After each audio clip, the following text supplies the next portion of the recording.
Hello, everyone, and welcome to another episode of Two Moms and Some Labels. Two Moms and Some Labels is a platform for parents and caregivers caring for a child or an adult with a disability to come together in a shared space to network, commune, and intervene and just discuss all the things disability, to share, gain ideas on how to just live a better life and get through this challenge or the challenges that we are facing.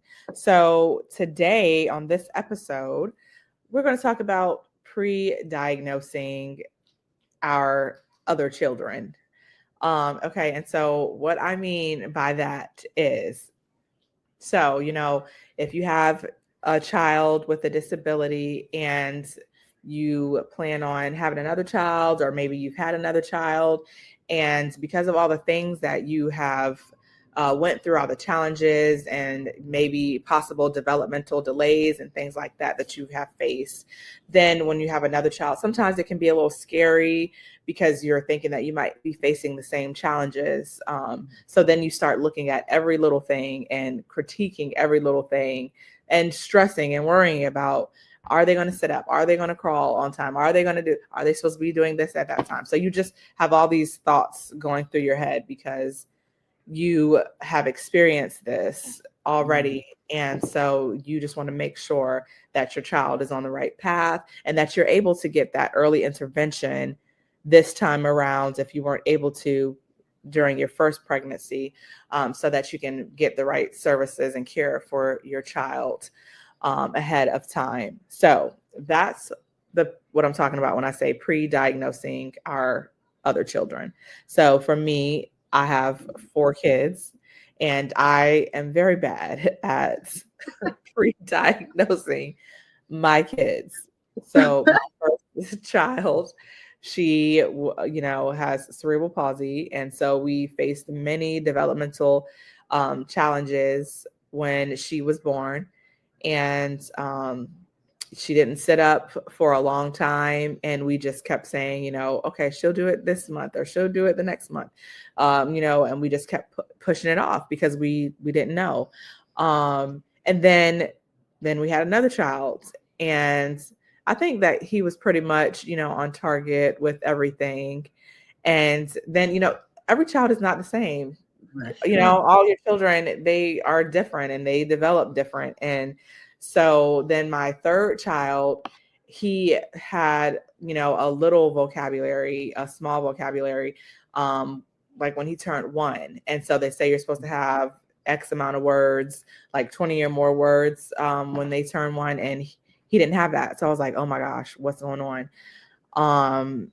Is he going to be able to talk? Like, I don't know, like what's going on. So I'm at the doctor asking them to prescribe like every therapy under the sun because I'm like, I don't know what's going on. He's not talking like he's supposed to. He's not, saying, this amount of words like he's supposed to. So I'm then asking if we can have all these services, because with my daughter, we didn't get to have that early intervention like we did have the opportunity to do with my third child.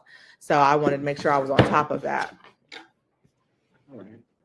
So now I, want to take the opportunity to be able to put him in his therapies and get him started early. So I'm so glad that we did do that, because there was a little bit of a delay, but because we were able to catch it early on, he was able to develop, normally like a typical child, and be able to catch up. And then, I had my last child, and I'm just like, oh my gosh, is she doing this? Is she is she supposed to be doing this? I literally was looking on the internet like every week to see, okay, what are they supposed to do at, this many weeks? What are they supposed to do at that many weeks? Mm-hmm. Oh, is she doing, I'm like monitoring. And that's not healthy to, be thinking about that kind of stuff all the time.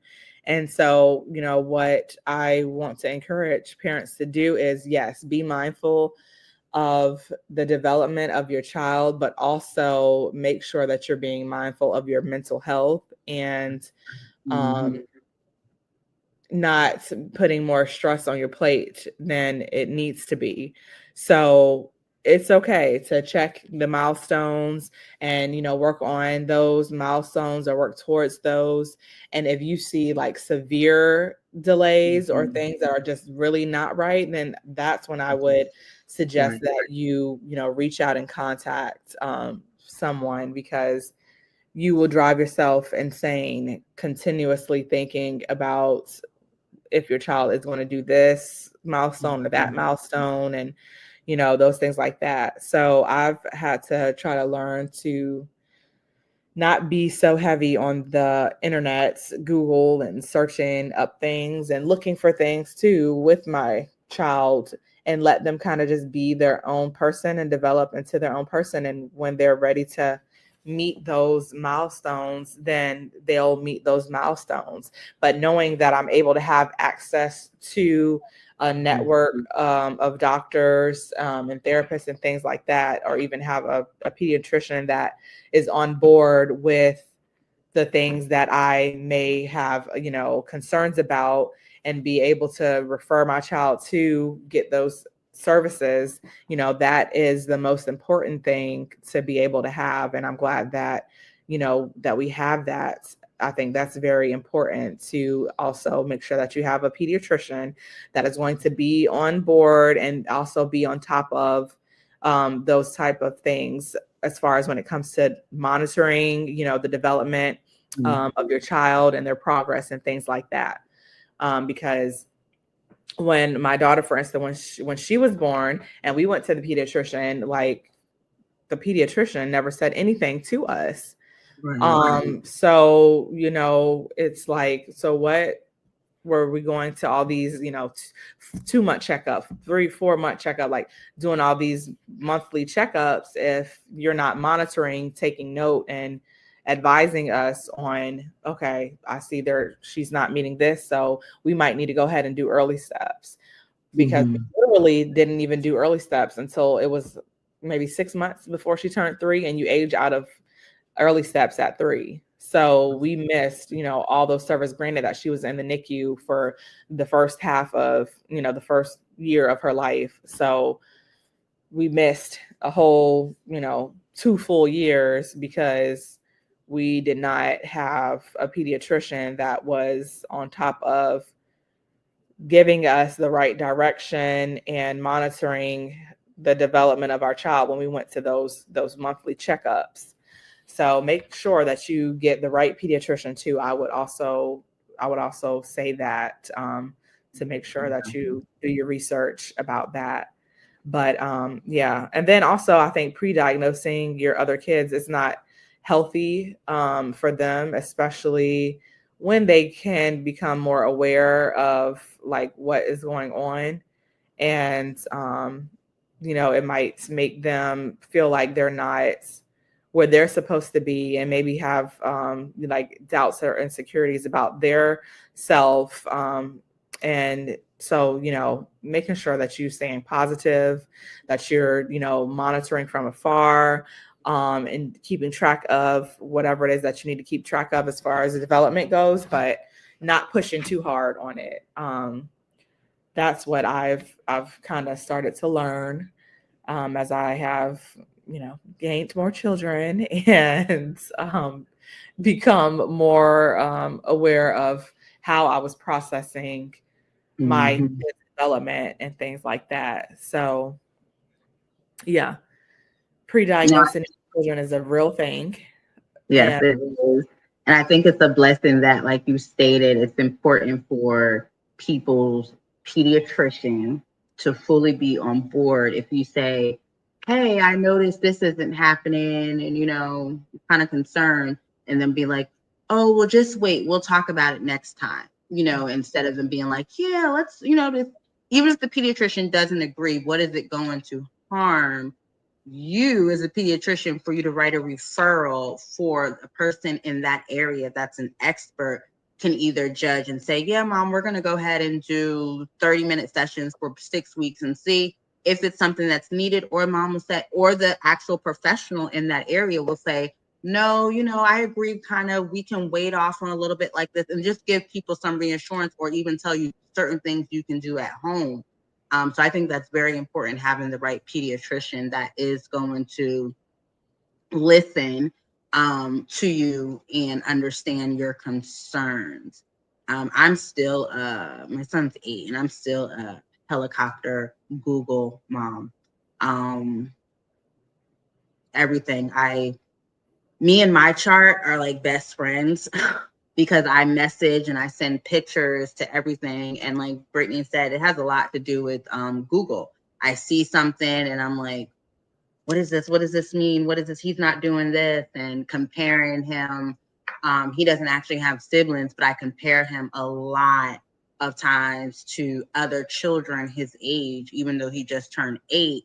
Developmentally, he might be like 4 or 5 in certain areas and maybe 2 or 3 in certain areas. It all depends who's making the judgment or whatever. But I have to stop comparing and stop over obsessing with the I used to over obsess with the CDC website, the milestones, and then now it's like some educational website that I kind of like look at, like, okay, he's supposed to be doing this in kindergarten, supposed to be doing this in first grade. And I think even if you have a neurotypical kid, when it comes to school, you're going to be like that. But as far as the medical, yeah, I'm definitely still a helicopter mom. Like, I'm like, breathe, your heart. Let me get a cardiologist. We need a cardiologist. His pediatrician's like, Mom, the last time we did an echo, everything was fine. No, he said his heart is beating. Okay. He said his heart is supposed to be beating. That's a good.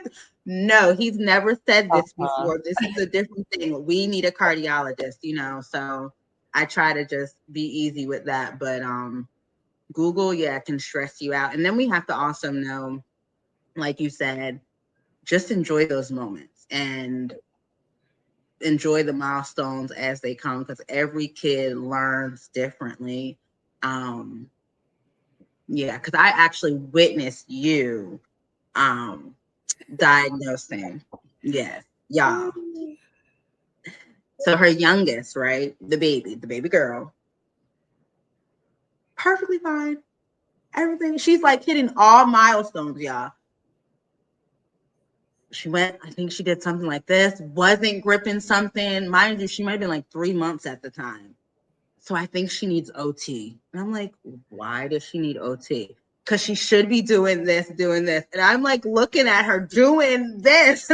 Well, she's doing what you're asking her to do, with a big smile on her face at that. And she's like, yeah, but she should be doing this is what it, so yeah, you compare. And she's perfectly fine. She's perfectly fine. So to piggyback on that, that was definitely me. And I asked the doctor for an OT eval, a speech eval, a PT eval at 3 months, actually probably like 2 months. I'm like, oh no, she's tongue tied. We have to have speech. We have to have feeding. She have to have OT. I was like, before we even left the hospital, I was like, we need to have our first speech appointment scheduled. So yeah, definitely, it's almost like PTSD, having trauma from going to so many appointments and dealing with things with my, medically complex child. And I'm just like, okay, no, we're going to make sure we have all these things in line. But the good thing about it was I was so happy that my pediatrician was on board with me being able to even get those evaluations set up, with her being so young already. So I was definitely, yes, on everything. Like, no, we need to do this.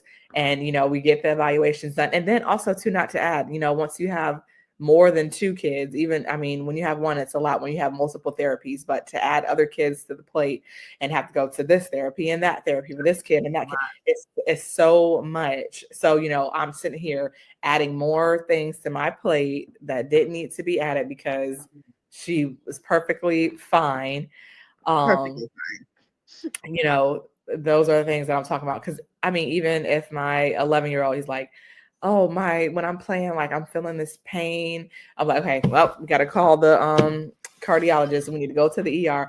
I'm like, always, we got to do something. We got to go see a specialist.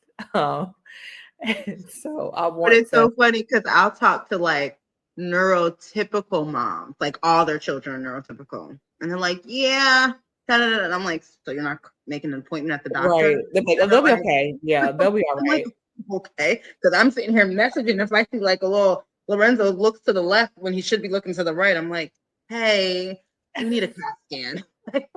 He can't communicate and tell me what's wrong. Usually he looks to the right first, and now he looks to the left. Something is wrong. I don't know if he bumped his head, but we need a CAT scan. I prefer maybe even an MRI if we can. Can we just look at his brain, please? Yeah. He doesn't need that. We're gonna have to sedate and we're gonna have to, do you really want to go? Is something wrong with my kid's brain? Like, if we gotta do it, we gotta do it. Mom, is he acting normal? Is he acting tired? Yeah, he's running around like everything's fine, but that's Lorenzo. It's like, Mom, he's okay.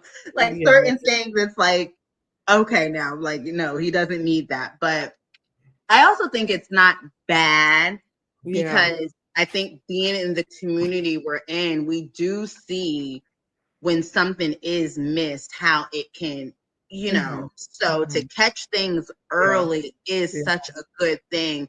Even a slight cold with our kiddos can be a hospital stay, missing something. And then, not to be funny, but sometimes the providers don't make you feel like, when you go into the specialist or the therapist, they're like, Mom, you're just bringing them in? Wow, how long has this been going on? You're like, this is the one thing I tried to just kind of seethe and handle at home. Right, now you're guilt tripping me for not doing something sooner. So I think after you kind of hear that, you're just like, no, I'm on top of everything. You're not going to say that, like, if I would have brought him in sooner, this, nope, we're not having that conversation. So nope, anything I see, I document it. I'm like, hey, we need to do this and do this. But it is the life we lived.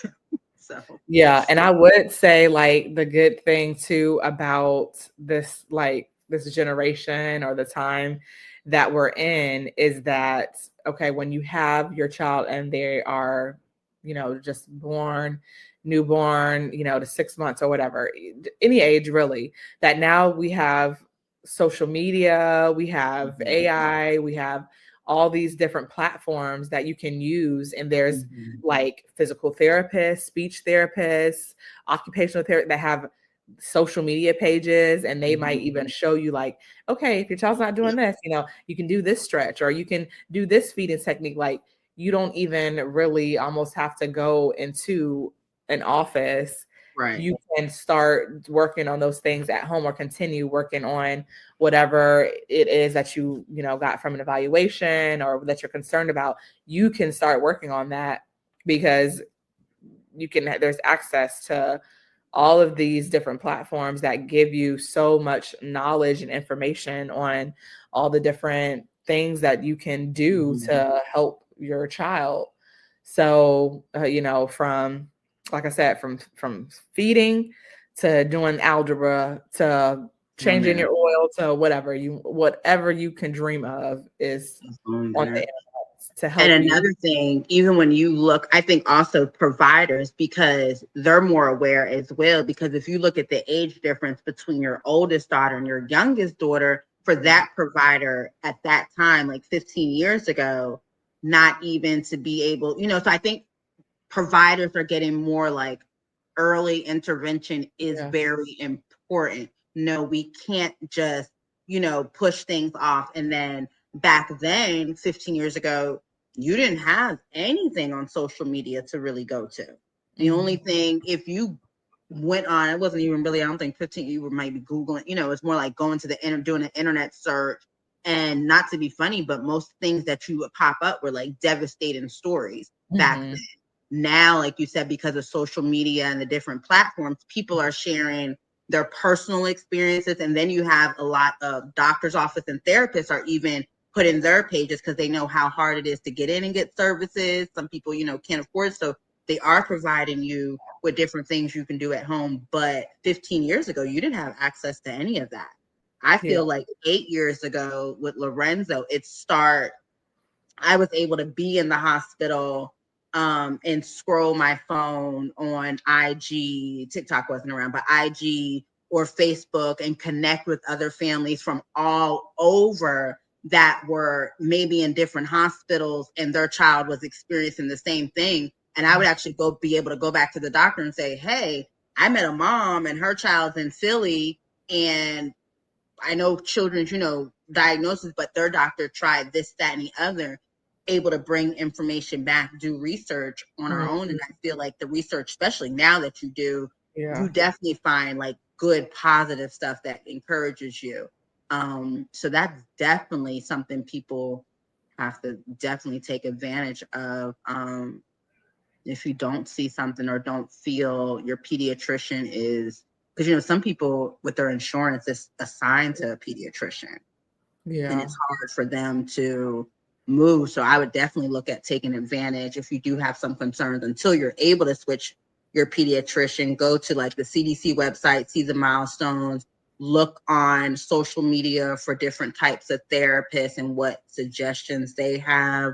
I know a lot of social groups. Yeah, social groups that are, specified to whatever condition or disability you might think your child has or does have, or signs that you're seeing in your child. Like there's always someone posting about like everything. So it's definitely, yeah.